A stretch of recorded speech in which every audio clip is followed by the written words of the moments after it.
And I've read somewhere that you didn't need to audition to join Evanescence. Is it right? How did that happen?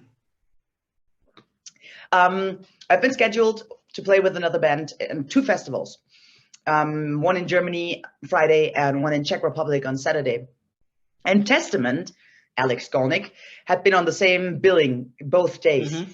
So of course, the next morning, Saturday morning, Alex and I went for like a run and hung out, and he told me about Metal Allegiance, which wasn't out back then, but he told me about it, super excited. And then after this weekend, I remember he sent me an email, and he was so vague about the whole thing. He's like, Jen, friends of mine are going to contact you. I can't reveal too much info, but it's something you should say yes to. And I was like, what the hell? What the hell is he talking about? And then, of course, 2 days later, I received the email from the Evanescence management when they asked me if I would kindly consider joining the band. And I didn't even finish reading the email. Honestly, I start reading and I'm like, answer, yes, send. And then I continued to read the email.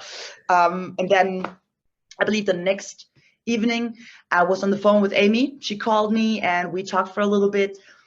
And it was all so fast. Like 4 days later, I was on a plane flying to New York City, and I hung out with Amy for 3 days. And I asked her, I'm like, hey, do you want me to bring my guitar? Do you want to go into a rehearsal space and audition? Mm-hmm.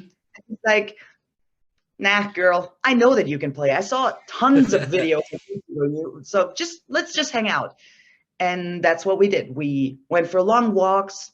We went for lunch, for dinner, went to music stores, went shopping, went to a concert, just hang out on a human level, just to get to know each other. Because I like to quote Rob Zombie from the movie Hired Gun.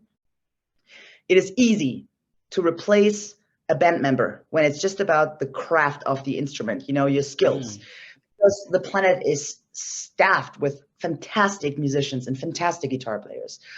But then you got to find somebody who's got the cool, who's committed to that lifestyle, who's okay with being away from home for 2-3 months. Not everybody is made material for that.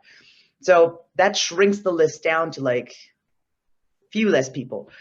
And then here comes the biggest challenge. You have to find somebody for your tour band family that you can actually be around with 24/7, because if you think about it, the show is just 90 minutes long. That's the easy part, right? What about the other 22 and a half hours every day on tour? You have to get along. You have to be like on the same page with people.